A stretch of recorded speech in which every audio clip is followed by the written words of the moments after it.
विद्यार्थियों, आज हम आप लोगों को कक्षा 8 विज्ञान में पहला पाठ विज्ञान एवं तकनीकी के क्षेत्र में नवीनतम प्रगति के बारे में बताने जा रहे हैं। जैसा कि आप लोग पिछली कक्षाओं में पढ़े हैं कि तकनीकी क्या है, टेक्नोलॉजी का क्या अर्थ है, कि विज्ञान के नियम और उपायों का प्रयोग करके मानव हित में संसाधनों का निर्माण ही तकनीकी कहलाता है। इसको अंग्रेजी में टेक्नोलॉजी और हिंदी में प्रौद्योगिकी कहते हैं। तो यह तकनीकी से ही किसी भी देश में जितना ही हम तकनीकी का विकास करेंगे वह देश उतना ही आगे बढ़ेगा, क्योंकि आधुनिक युग प्रतिस्पर्धा का युग है और तरह तरह के वैज्ञानिक अनुसंधान हो रहे हैं जो हमारे दैनिक जीवन को सुव्यवस्थित और व्यवहारिक बना रहे हैं। तो इस तरह से हम देखेंगे कि विज्ञान और तकनीकी के द्वारा हमारे किन किन क्षेत्रों में, जैसे संचार, अंतरिक्ष, रक्षा, प्रतिरक्षा, चिकित्सा, कृषि, परिवहन, उद्योग, विनिर्माण, ऊर्जा, व्यापार, वाणिज्य जो भी हैं, इन सभी क्षेत्रों में विज्ञान के द्वारा हम उन्नति किए हैं और अपने दिनचर्या और कार्यशैली में सुधार किए हैं। विज्ञान और प्रौद्योगिकी के मूलभूत चुनौतियों का प्रत्यक्ष और परोक्ष रूप से डट करके हम मुकाबला किए हैं और इन मूलभूत चुनौतियों में कृषि, उद्योग, स्वास्थ्य सुविधा और जो प्राकृतिक संसाधन हैं वह घट रहे हैं और जनसंख्या बढ़ रही है। तो इन सब स्थिति में कैसे अधिक जनसंख्या को घटते हुए संसाधनों के द्वारा जीवित रखा जाए, यह भी प्रौद्योगिकी में आता है।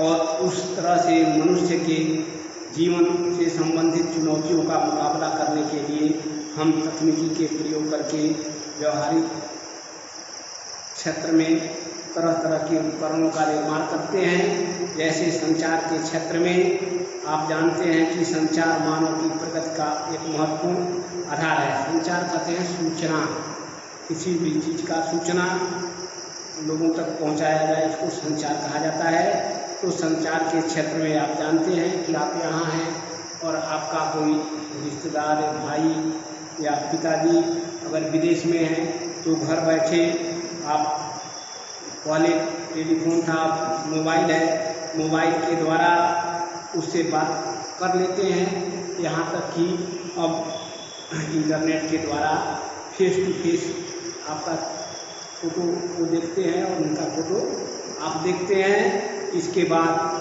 कोई भी कहीं घटना होती है तो टेलीविज़न के द्वारा आप घर बैठे उस घटना को देख लेते हैं। कंप्यूटर, इलेक्ट्रॉनिक डाक सेवा, यह सब इंटरनेट के प्रयोग के द्वारा सूचना और जन संचार के क्षेत्र में क्रांतिकारी आ गई। और कंप्यूटर के आविष्कार से हम नई सूचना तकनीकी का प्रयोग किए। यह अपने देश में 2001 में डाक विभाग में भी डाक सेवा कंप्यूटर के द्वारा, जिसे ई पोस्ट नाम दिया गया, शुरू किया गया। और 20वीं शताब्दी जो है मोबाइल फ़ोन जुड़ गया और मोबाइल फ़ोन तकनीकी के क्षेत्र को अधिक प्रभावित किया। यह उपग्रह के माध्यम से मानव से जुड़ा हुआ है और संचार के क्षेत्र में वीडियो कॉन्फ्रेंसिंग, वाईमैक्स तकनीकी, यह विज्ञान की एक अद्भुत देन है।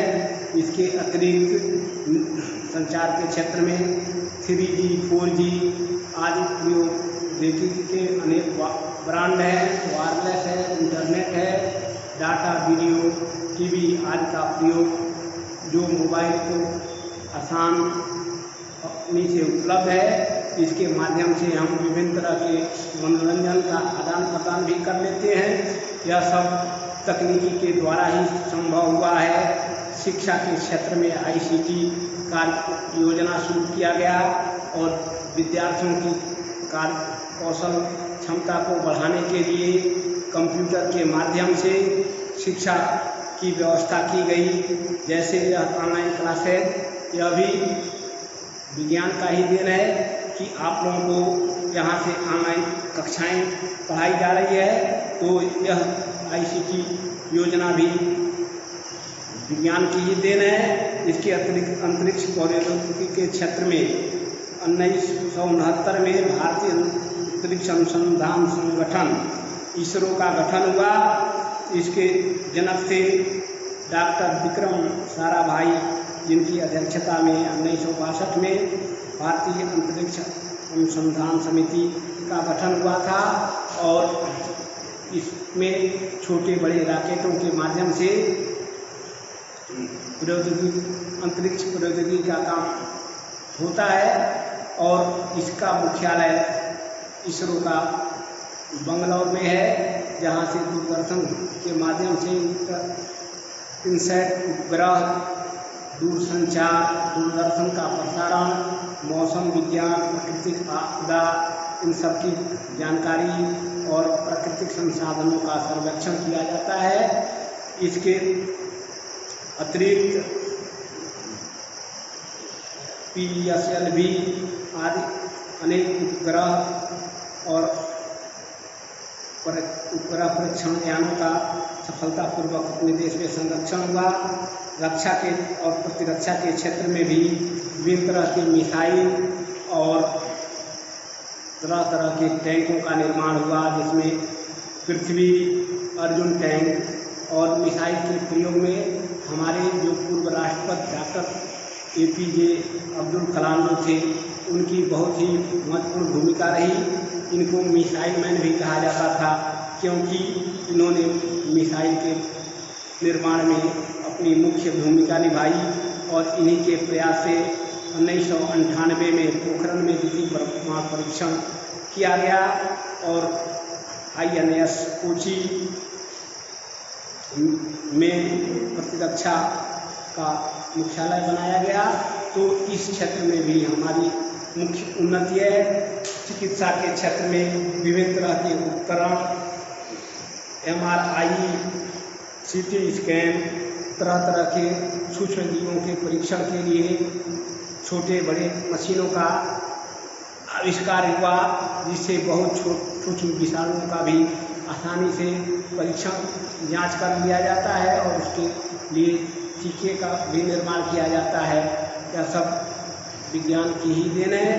कृषि के क्षेत्र में भी अधिक उपज बढ़ाने के लिए अनेक सुधार किए गए। तरह तरह के कीटनाशक और रासायनिक खादों का प्रयोग करके हम प्रति एकड़ कृषि उपज को भी बढ़ाते हैं। इसके अतिरिक्त हरी खाद से भूमि की उर्वरा शक्ति को बढ़ाते हैं।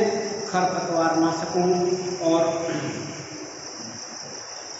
कीटनाशकों का भी प्रयोग किया जाता है। यह सब विज्ञान के द्वारा ही संभव हुआ है। और परिवहन के क्षेत्र में आप जानते हैं कि कार से लेकर के ट्रेन और हवाई जहाज, यह सब विज्ञान का ही देन है, जो हमें किसी भी कार्य को आसानी से और कहीं भी आसानी से पहुंचाने में सक्षम है।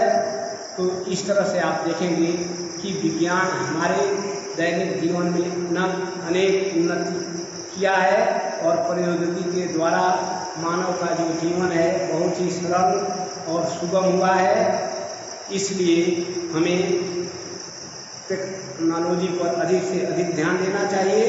आप देखते हैं कि जिस देश की तकनीकी जितनी अच्छी है वह देश उतना ही आगे है। जैसे जापान एक छोटा सा देश है, लेकिन विश्व के विकसित देशों में उसकी गणना की जाती है, क्योंकि जापान की तकनीकी जो है अन्य देशों से अच्छी है। शेष अगले वीडियो में 10 मिनट हो